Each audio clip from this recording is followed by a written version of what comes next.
Jamie, Jason, welcome to the Living Off Rentals podcast. Thank you very much. Thank you. Glad to be here. Yeah, absolutely. It's good to have you guys here. And this is sort of a outside the box episode because typically we're on Zoom, but instead we've got cameras here and we are in your guys' house, one of your many houses, which I've just been totally blown away with the progress that you guys have had in your business in the last 6 months. And so I thought it was apropos to do a podcast episode, even though we don't have the typical setup and maybe the audio is not quite as good as normal in one of your properties. So, but just a little background for the listeners who are tuning in. So Jamie and Jason, longtime investors and been partners for several years now. And they traditionally invested in long-term rentals, and we met through the 80-20 mastermind. So Kind of. Yeah, kind of. Can Yeah. I tell that story? Because I think it's actually really cool. Yeah, absolutely. Is I didn't know who you were. I don't think we ever met in 80-20. Mm-hmm. And it was Christmas, and I was in Mexico, and I was looking for a new podcast to listen to, and somehow stumbled upon yours. Did not know you, did not know anything, but I'm listening to the podcast, and I went through like a lot of episodes. I just kept living off rentals. I really like this. Like we were kind of like thinking about doing short-term rentals, and it dawned on me. I can't remember what it was, but maybe the 4th or 5th episode that I listened to. Yeah. That I started to remember your name. I didn't know who you were, and I looked it up, and it was really neat. Yeah, that's hilarious. So you found me through the podcast, and now you're on the podcast. Yeah. Just a little while, and you said that was December of last year, 2021. Yeah. Yeah. Okay. So man, it hasn't been very long at all. But yeah, we were both in the 80-20 mastermind. Didn't know it. And you guys reached out and said you wanted to get into short-term rentals, kind of transition from long-term rentals, which I want to talk about on here and what the thought process was around that. But then you guys joined the first vacation rental investment blueprint, and that was. Do you remember when you enrolled? Was it December? No. It might have been January. January. Okay. I don't remember exactly, but right around that time frame, I think we took action. Maybe February. Yeah. And so it's been like 6 months since then. And it's crazy what you guys have accomplished. I think people tuning in might not even believe what's possible in vacation rentals, just with a handful of properties, what's possible. So I want to kind of get into that today. But first, if you guys want to just share a little bit about your backgrounds and how you initially got partnered up as business partners. Yeah. Sure. I can take the lead on that. So Jamie and I met as neighbors about 15 years ago. Okay. And I always have to think back to the timing because I know my youngest son wasn't born yet, so I always think about his age and then just backtrack it just a few months. And so we met, became basically we're neighbors, became good friends, kind of hit it off. Our kids were in daycare together. Kids were daycare together. Lived down the street at the time. We both moved since then, but we started working out at the gym together and ended up bouncing ideas off each other significantly for business planning. Jamie wasn't really in the real estate business at that time, but kind of saw some potential in what I was doing with real estate, and we really were doing more real estate sales and like valuations on properties of BPOs, if anyone's familiar with them. We ended up partnering up on that business. And made a go of that for quite some years, and ended up transitioning into long-term rentals about 5 years ago. I think 6 years ago, and then really kind of created a business around that. Shortly thereafter, about a year went by after we bought our first two and decided that, hey, this is working. Yeah. Let's go full force on it. To really transitioned our business into that model. It's worked out well up until now, and this year was one of our goals was to really move into short-term rentals. Number one, for diversification. Number two, just saw the income potential that others were doing with it. Yeah. We liked the idea of buying some nicer assets than what we were buying in the past. Yeah. But still maintaining. I think one of the things that was appealing too with what you've shown is the the affordable short-term rental. Yeah. And as we move into a recession at this point in time and some lower priced properties, we like the idea that there is a drivable vacation. So it's Yeah. kind of what's driven us at this point in time for short-term rentals. Got it. Okay. And how many long-term rentals do you guys have? We have about 100 houses, buildings, 140 units. Wow. So mostly single family, duplex, triplex. Yes. Yeah. Yeah. So what was the initial, I'd love to hear kind of the transition story. So what was the initial transition, the reason why you transitioned out of BPOs into long-term rentals initially? Sure. Yeah. Let me, Jump on that one, yeah. So BPOs, we were doing really good. We were killing it for a while and kept going up and increasing the number we were doing and increasing and it's just what they were paying us like to do the valuations kept getting lower. So we had to do more and more to make the same amount. And we just saw the writing on the wall that this is kind of going down a little bit. So Yeah. we wanted to venture off into the next thing. And I saw what was happening in Flint with the water crisis. And I thought, things could only go up from here. Yeah. The government's going to throw money at this. And so we decided to buy our first rental there for, I think we paid $11,000 for it, and it had we went into this thing and it was done nicely. It had granite countertops, it had stainless steel appliances. We bought it. Jason took the stove home. He's like, "This is nicer than I have in my house." And we still have the same tenants 6 years later that are leasing that place, and we did it. We just it was working, but we didn't do it. We didn't keep buying. And then Jason's like, why aren't we doing more of these? And that's when we really went full throttle and just started buying like crazy. Yeah, got it. And so that was in Flint. Did you primarily stick to Flint then, or did you venture to other cities? We ventured to other cities. We moved into Bay City. We've got some other surrounding cities, but let's say, what do you think? Majority of them are in Flint? The majority are in Flint. The last year or so, we've opened up Bay City as more of a territory. It matched similar, a similar renter avatar as Flint. So we felt like it was close enough where we could bridge some of our, contractors, property managers, things like that, so that we could cover that territory. Yeah. So now we have about, I think about 10 houses and maybe 15, 18 units that are in the Bay City out of that total. So really we haven't ventured too far out of there. I think we ended up with a couple in Ohio that we just picked off as one-offers. But otherwise, pretty much everything's been in that territory until we bought our last few here in Michigan City. Nice. Yeah, I think there's a lot of benefit to those economies of scale buying in the same location like that. A lot of people want to buy a few in so many different markets, and I've seen a huge benefit here buying mostly in the same market.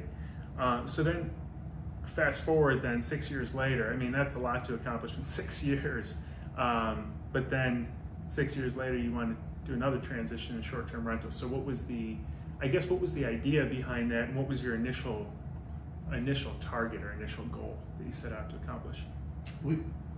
I think we were thinking about it for quite a while. Unfortunately, we didn't pull the trigger fast enough. And when I was listening to your podcast, that really helped. And then even then, buying in Michigan City wasn't like, oh, we're going to do this because Kirby was like.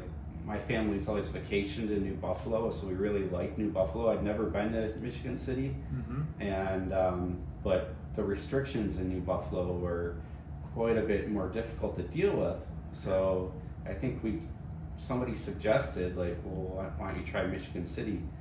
And really the cool thing was that so we bought a few this winter, or I don't know if it was February or whatever, started getting ready, but we had never really seen Michigan City and how beautiful it was, like, till we came here in June, and we were walking on the beach, and I'm like, oh my God, this is really nice. Its beaches are beautiful. Yeah. And there's some really nice restaurants. It was way better than expected. I guess I expected it to be not as nice as New Buffalo, and I'd say it's pretty close. Yeah. I think Michigan City is an example of a lot of areas where there's like, New Buffalo is the place that a lot of people from Chicago and Michigan come to visit Lake Michigan, and they look past Michigan City right next door, whereas Michigan City is probably a third of the price for the same house, maybe half to a third, depending on how close you are to Lake Michigan, and nightly rates aren't that much different. Right. So, and demand isn't that much different. So, I think once you start analyzing it and comparing apples to apples, it makes a lot of sense. That's great. So that was, you enrolled in the program in January. You started looking at pulling the trigger right away. So what's your progression been like in terms of properties since then? Right. Yeah. So the first one we bought was a duplex that we're actually still now working on the upper unit of that. So the lower unit's been operational since the last couple weeks of May. It's been renting out very well. I think we underpriced it to begin with just to kind of get our ratings up there, but it has booked out really well. We've had great experience with it. Upstairs it came with an existing tenant, long-term tenant, and we let her know that we were looking to transition the property, and it took her a little while to find another place and move out, so we worked with her. So that one was occupied by a long-term tenant for some time. Now we're fully under renovation on that project. It won't be done until the end of the season for the most part. We'll probably catch the last couple weeks of August for the upper unit there. Yeah. So in the meantime, while we've been doing that one and kind of getting our feet wet, our big thing about, I guess, has been learning systems, putting everything into place. One of the biggest things I would say is, I think getting started with all of the things that go into a short-term rental is quite an undertaking. So the class, I think, really sped us up with that. I would attribute that to the class for sure, like the inventory lists and some of the how-tos on running it. Because after the class is done, then there's a whole other thing I think that goes into running an Airbnb business opposed to just getting your first vacation rental. Where we're now coordinating software and lining up cleaners and dealing with things a little bit more, trying to deal with things and think about them more on a scale projection. So I think that's where we're at right now on the short-term rental basis. Since we bought the duplex, we brought on 2 more properties. One was the one we're in right now. This one was a for sale by owner. We ended up, which I think is great. We've done quite a bit of direct to seller marketing with some of our long-term stuff.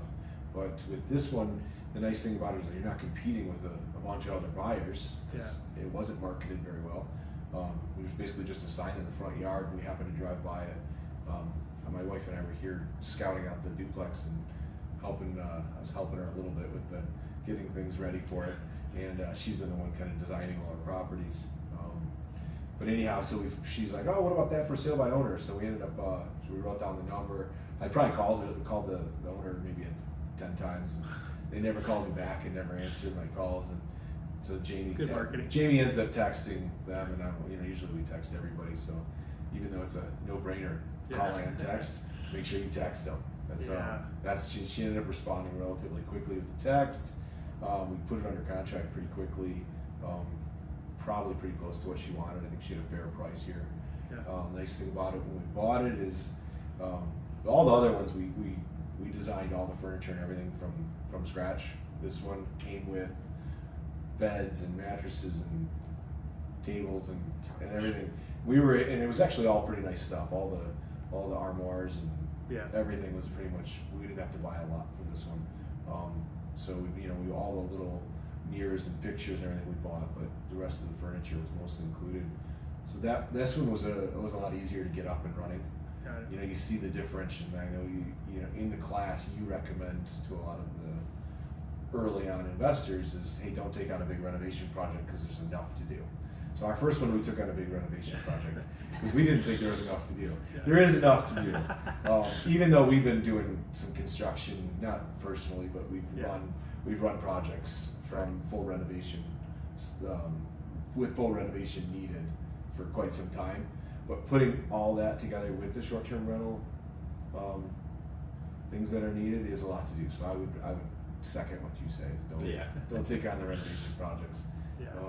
So this one was a nice one. It was basically patch and paint. Construction wise, we did do some stuff in the backyard. We hung some lights and a lot of little things. Yeah. Hot tub. Yeah. Put in a hot tub. Put in fire. A lot of the rest is furnishings. Yeah, and furnishings make a big difference. I mean, even with like the countertops, not a quartz countertop or updated, but it's with the furnishings that you have, it really pulls it all together and you don't even notice. We were going to do granite here, but we really wanted to get operational, and the turnaround time on granite or quartz is a little bit longer than we didn't want to give up the season. Yep. So we left the countertops, and they look okay. No one said a thing about them. Right. So I think we'll probably leave them. Yeah. The other house that we have is more of a downtown. This one's a little bit closer to the beach. The other one's closer to the downtown Michigan City, about 2.5 blocks walking distance to like the coffee shop and all that. Nice. And that one came fully renovated as well. We did buy all the furniture on that one. So that one was a little bit easier of a lifting project as well because we came in and other than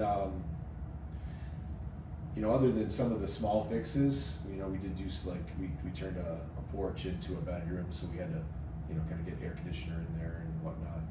The renovations were really light there. Nice. And so with that one, I think so it's allowed both of these two, since they've been a lot easier to get going. More of our thought is going through the house and making sure that there's little things like the tenant isn't going to get locked out, the guest isn't going to get locked out. So we've really thought about it like, where's our secondary entrance? How are they going to get into that secondary entrance? Where are we going to put a lockbox? What kind of digital locks we're going to put on? How we're going to run all of them? Which TVs we're going to have so that they're all the same? These are all little nuances that we've kind of put in place over the last couple that we're trying to think about, not necessarily in terms of this one property, but trying to come up with which options work best so that when we go with the next stage, which would be bringing on quite a few more properties, that we can do them all the same way. Got it. Yeah, that makes sense. So 3 properties, 4 units, just in the last less than 6 months. Yeah. What can you kind of give? I was looking at your vacation rental analyzer figures before I came over. Can you kind of give an overview of the numbers, like what you bought it for, what you put into them, and what you're expecting in net cash flow? Because I think it's surprising to people who have been traditional investors, whether they're flippers or long-term renters, what's possible in terms of cash flow with a pretty low-cost property. So the first one, which is the duplex, I'll jump into that one first. Yeah. This would be our test case, and I think it's going to be one of the coolest projects. So if we're before we jump into the numbers, being the fact that it's an upper and lower unit, we ended up going the upstairs. The downstairs unit had 2 bedrooms. We left it all. We renovated the whole thing, new kitchen, new everything, but we left the layout pretty much the same. We took out one wall to open up the kitchen to the living room. That one looks great. I think it's been a really enjoyed unit. Upstairs is a very similar layout to the first level, but it has an attic space. It's an unfinished attic space. So we're busting out the ceilings on 2/3 of that unit, creating a loft area on the other third, and then it'll have vaulted ceilings all the way up to the peak of the roof for the second unit. And those are like 16 foot high, right? I mean, it's something like 16. pretty. Yeah. I mean, it's almost at the peak. It's the same height. It'll be a standard height. Yeah. So a really sweet loft. Yeah. So it's going to be a really cool project. That one will offer like 2 bedrooms plus a loft area. So it will really have, in essence, like 5 bedrooms. If they rented the whole place, sleep probably 15, 16 tops. I mean, it's only got 2 bathrooms, so that might be pushing it. Yeah. Somewhere in that range. Yeah. And so that one's going to be really cool. Our numbers on that one are still going to be solidified. They're all pro forma right now because we haven't rented the upstairs unit. Expectations, that one will be our worst performer, but it's going to be our coolest project. Yeah. So I think on that one, where we ran into snags and hurdles is we're gonna go over budget 100% on our renovations. Yeah. There's a couple reasons on that. Number one, we've added some things on with the attic renovation. The other reasons are going to be just with the increased costs this year with materials and labor. Yeah. That we are probably 50-60 grand over budget. Our roof ended up costing like double what we expected. Things like that. We put in brand new furnaces, brand new AC units. Everything mechanical wise. We ripped out all the electrical and put in, there was some which we worked out well because it was knob and tube upstairs. Yeah. So all of that added up to be quite a bit. So back to our renovation budget being way out of the initial projections. Yeah. I think that it kind of solidified our don't take on a heavy lifter right away. The nice thing about real estate is I think it's going to still pan out okay. I think in the long run, a lot of times time solves those things. We bought that one with a loan. It was a good loan. It was credit union. I think it was an investment property, but we got in at the tail end of low rates. We're still in that high 3 range, I believe.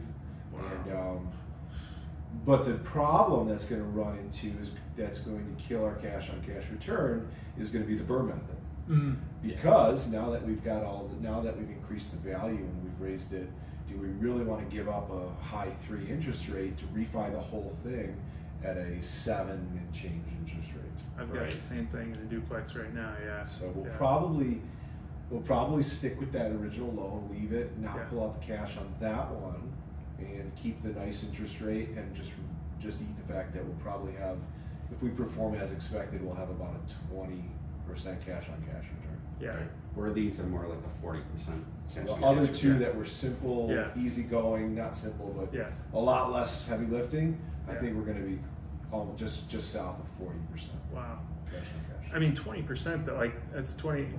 I mean, most people are shooting for a 20% cash on cash in a lot of cases on an investment that they're financing as fully as possible. So to do a large renovation, keep all that cash invested into it and make 20% on that cash is pretty good still. Like you said, having a high performing property helps solve some of that. So in terms of what you will have into it, how much money we have into it between purchase and rehab, you think? I think we were about 450. Okay, so 450, and net cash flow, what are you anticipating on that one? I know it's still pro forma, but sure. If I remember correctly, I think we were like, was it what, $8,000 a month? I think if we averaged it out. I think it was 7 or 8 gross. Yeah. Yeah, gross, and then I think net. I don't even remember what net was. I thought it was somewhere between 5 and 6 when I was looking at it. Is what you had in there, but I know obviously there's ranges of nightly rate and I think 6 to 7 or somewhere in that 6 range when it grows. I have to look back at the numbers, but it's I know it came out to a 20% cash on cash. Okay, yeah. That's what that's the one that sticks in my head. Yeah. So. Yeah, that's pretty good though. I mean, gross average across the whole year, so it's higher in the summertime, lower in the winter time, but for that price property, and that's your worst performer, quote unquote, because it's the highest purchase price. But and then when I was looking at the single family homes, it looked to me like your net cash flow was around $3,500. These are a little bit lower purchase price. This was what, 320? Did you say? 310 on this one. Okay. Yeah, and then to get it up and running was relatively inexpensive. So it contributed to this one. Like I said, we got a lot of the furniture came with it, and the renovation costs were really low. Yeah. So even without having to do a refi, our cash on cash is going to be really nice. Yeah. Because there wasn't a ton of cash in there. Right. Yeah. Which kind of led us to some of the directives going forward. Yeah. I think with the economy changing, interest rates going up, the BRRRR method becomes a lot more difficult. So refinancing after the fact later on is not as advantageous as it was 6 months last year. So going forward, a lot of our stuff we were going to want to buy using either a little bit of creative financing, rolling doing the things to bring less cash to the table, rolling closing costs into a loan. Maybe working out a deal with the seller. Yeah. Got it. So it's some of our plans going forward. Yeah. When I was looking at the vacation rental analyzer, it looked like you had somewhere between $3,000 and $3,500 for the single family homes in net cash flow. I thought I saw somewhere around 5,000. You guys might have adjusted the numbers since then. This is all projected, obviously, because we don't have historical performance, but it's based off of. I've been in this market for a while. You can see other comparables in the market. What I advise is to look at the ballpark of, the low to high nightly rate and the low to high occupancy rate, and use the low range. Use the most conservative aspect, because then you're going to be pleasantly surprised most likely. Right.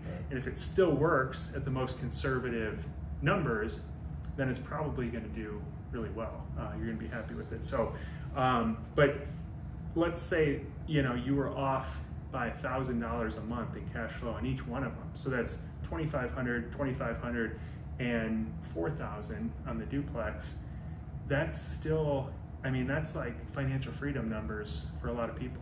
So to get there from January timeframe to now we're in July, and really you didn't start buying until February, right? So February to July, getting to what is that? About $7,000 of passive income at the most conservative range.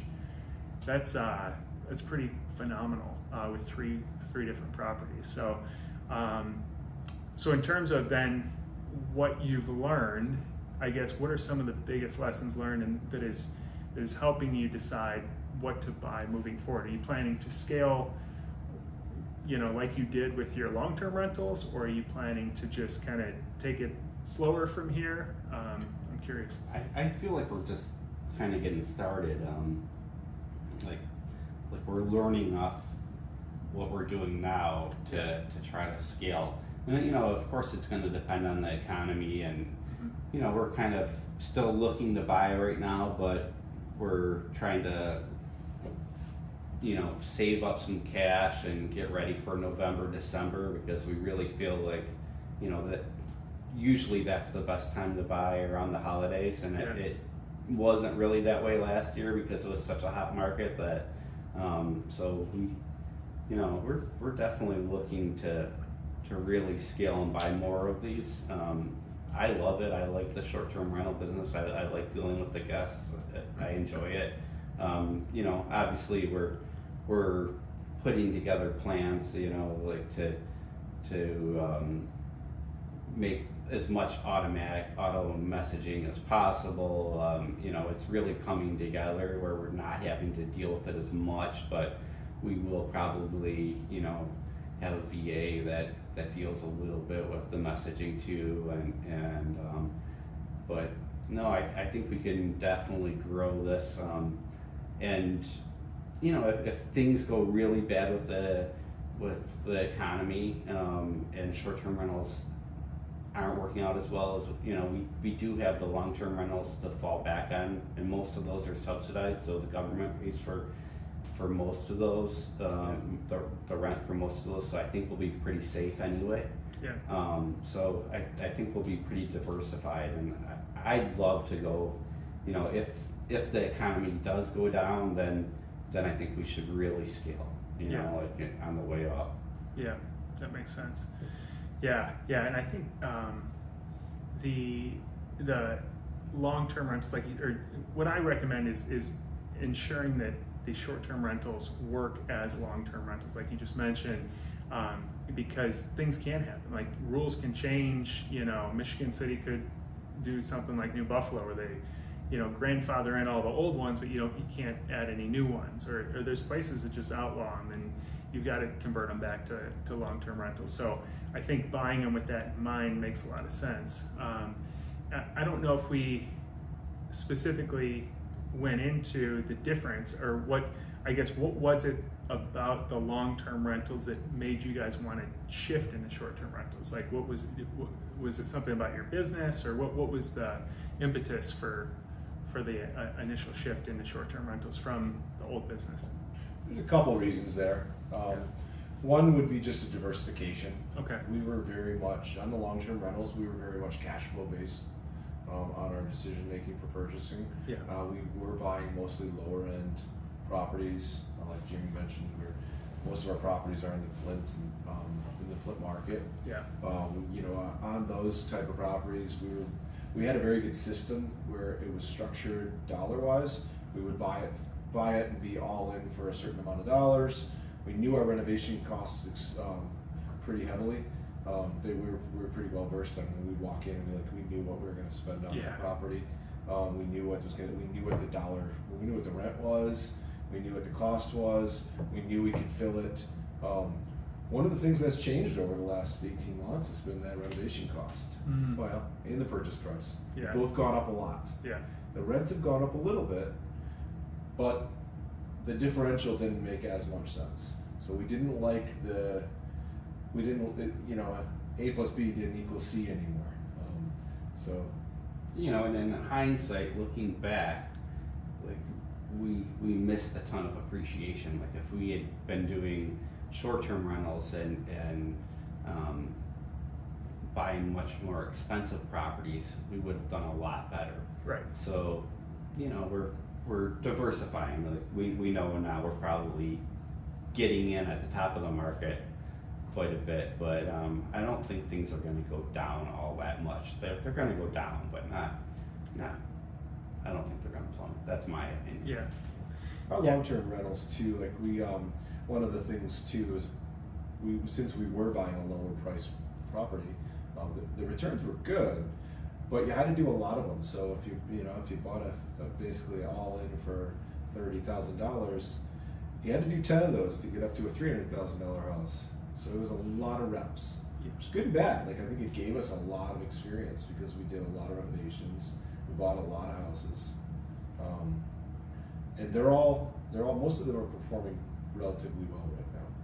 We do deal with a lot of maybe a little bit of extra tenant issues and things like that, but they are all flowing well. I think we've been able to learn to develop systems better. I don't think either one of us are naturals at that. It's been more of a learning. That's definitely been a learning process.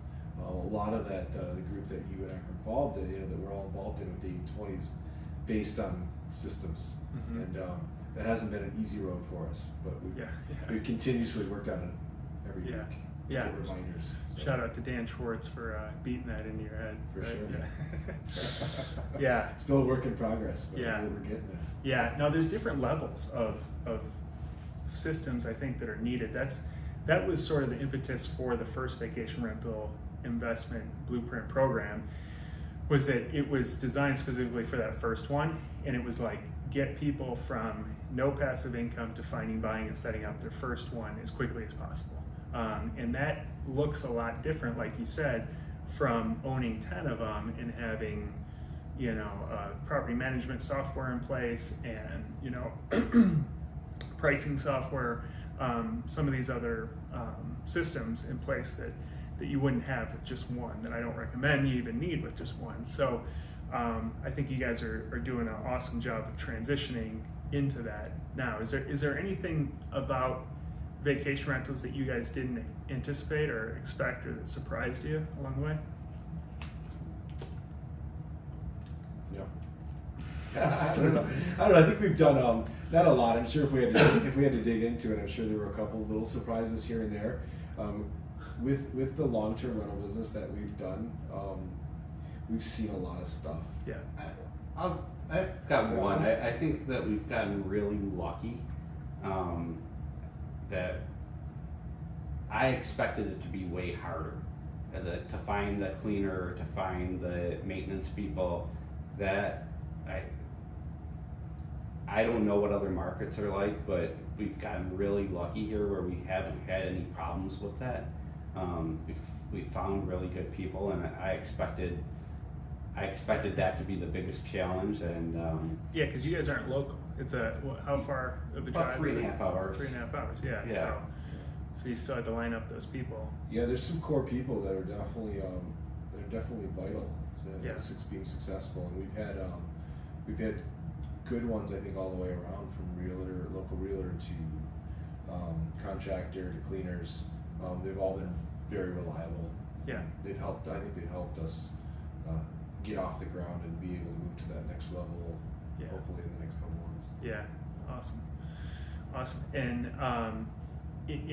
most people want to finish their first one before they start the next one. What do you guys feel like gave you the confidence to jump into 3 of them at the exact same time? Mm-hmm. Before you're still in the rehab on one of them and buying 2 more. Yeah, we've got another one under rehab in Bay City too. Okay. And yeah, so I don't know. We're still looking like we probably going forward. We're actually looking to buy maybe a small to medium size multifamily that we could do short-term rental with. So we kind of want to get bigger. I don't know. We have a drive to keep going. I don't know what it is.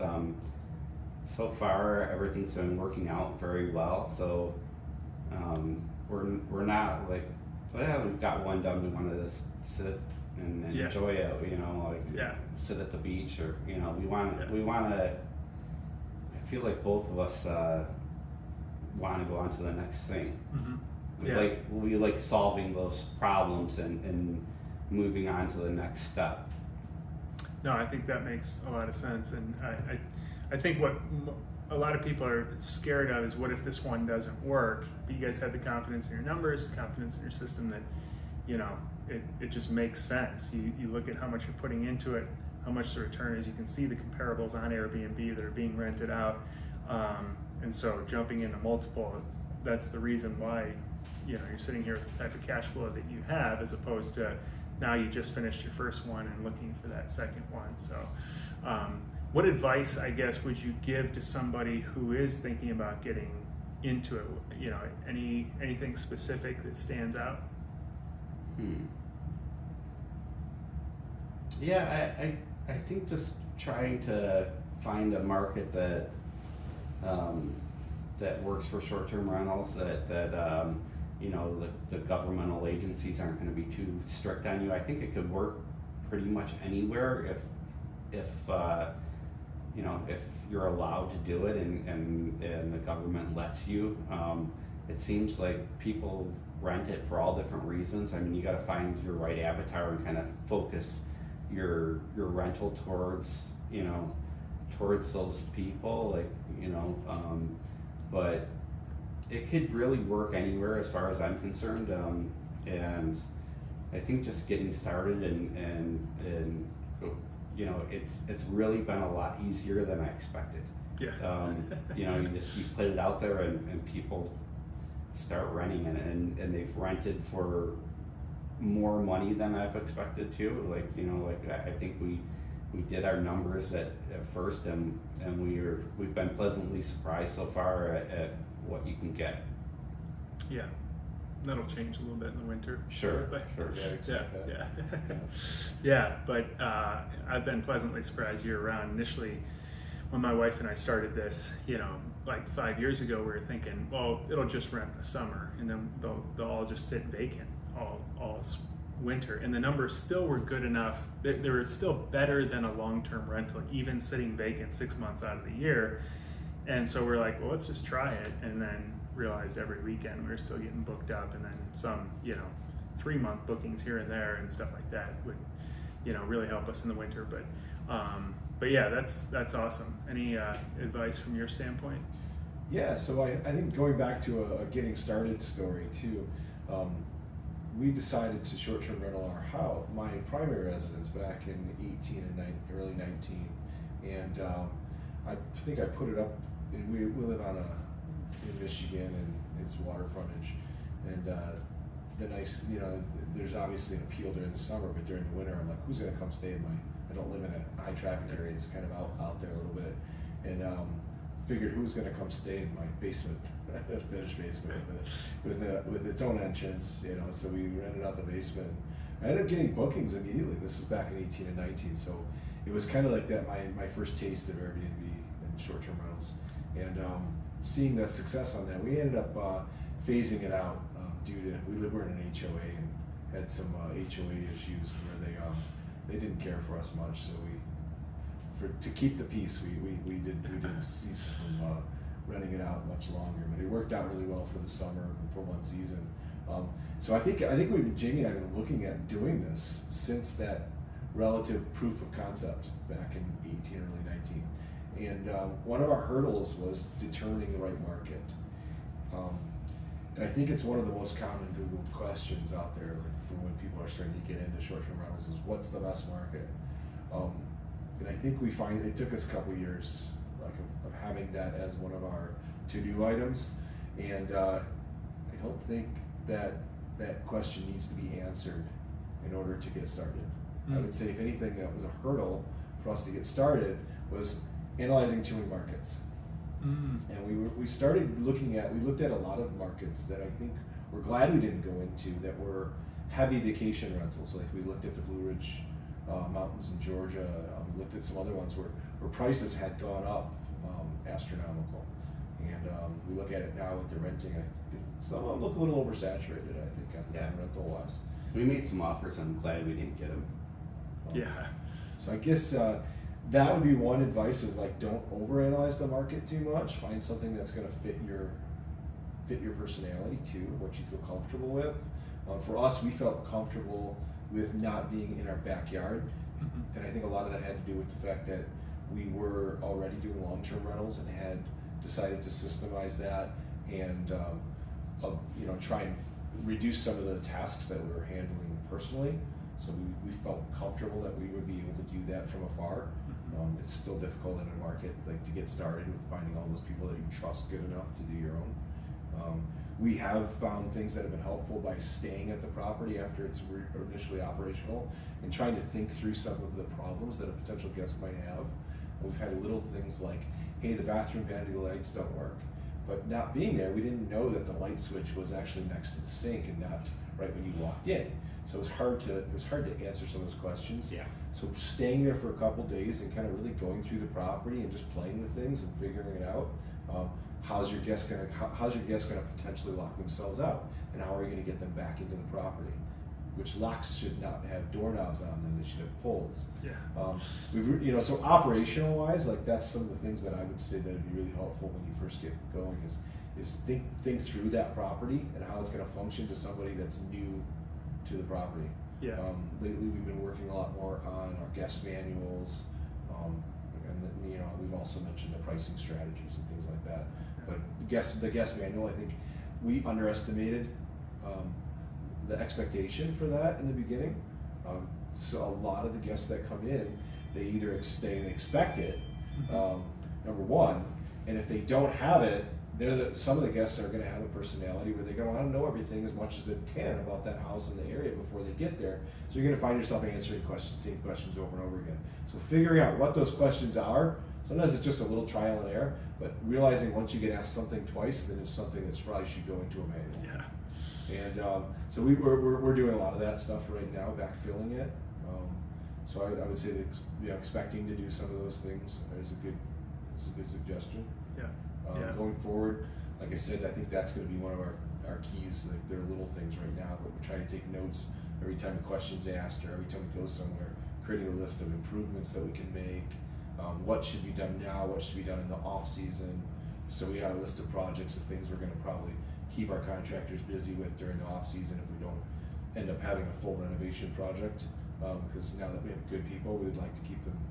We'd like to keep them, as opposed to them going to work for someone else. Yep. I guess that's what I got so far. Yeah, no, that's all great info. To your guest book comment there, that's exactly how we designed our guest books. Is what are the questions that we get asked over and over, and then also that checkout instructions that we put by the door. It was like the same question. All those are just word for word. All the questions that we got. It's like a frequently asked questions guide that we put so that people know when they check out, here's the expectations. And we found people will be better guests that way too. They'll live up to the expectations if they know what they are. They don't mean to leave a mess and dishes all over the place if the expectation is that they're supposed to wash the dishes. So they were never told they're supposed to wash the dishes. And so different expectations there. But so that's a great comment. I think, like you said, one of the most common misnomers around vacation rentals is just that they have to be in vacation rental areas, and that's what I try to preach to people, how well this works in non-traditional areas and more cost-effective areas. As you can see, the numbers are pretty phenomenal. I bought some properties here, less than 100,000 that are working for vacation rentals that people thought I was kind of crazy, but they work. So if people are listening to this and they want to reach out to you guys for more advice or information, what's the best way to get in touch with you guys? Email and phone number. Like, I'm pretty social media. We haven't. That's one of our to-dos this next year. So is to really have more presence on social media. I don't think it's a natural thing for either one of us. But call me anytime. 248-396-4537. Happy to always talk to other investors about anything real estate. You just gave your cell phone to 1 million listeners. That's cool. I mean, I'm glad you got it. That's amazing. That's cool. If everyone calls me, that's cool. I'll do my best to answer. No, I don't think we're quite that high yet. So email me. I still go my old email when we had BPOs, bpojason@gmail.com. Shoot me an email or shoot me a text. Text is even better than calls. But cool. I'm always happy to chat with anybody. Yeah. And, more social media to come next year. Yeah. Got to get on TikTok now, I know, right? we do. Some We've talked dance about it moves. over and over again. We're doing it, but for now, it's jkarbel@gmail for me, and 313-608-1117. And I do have personal Facebook. You guys are welcome to, Jamie Karbel, look it up, and happy to help if I can. Awesome. Yeah. You can see some of the pictures too on your Facebook. I saw some of the pictures, before and after pictures of properties you guys are doing and stuff, and you can check out some of the progress. So that's great. Yeah. Awesome. Well, also, if you're interested in the first vacation rental investment blueprint program, like I mentioned, that is a program specifically designed to take someone from no passive income to finding, buying, and setting up their first vacation rental as quickly as possible. So if you're interested in that program, you can go to livingoffrentals.com/call. Again, livingoffrentals.com/call. That's a direct link right to my calendar. You can book a call with me, and I'm happy to chat through whether that program makes a lot of sense or would make sense for your goals. Gentlemen, I appreciate the time today, and I know a lot of people will get a lot out of this, so I really appreciate the advice as well. Thank you so Thanks much. for having us. Yeah, absolutely. Appreciate it.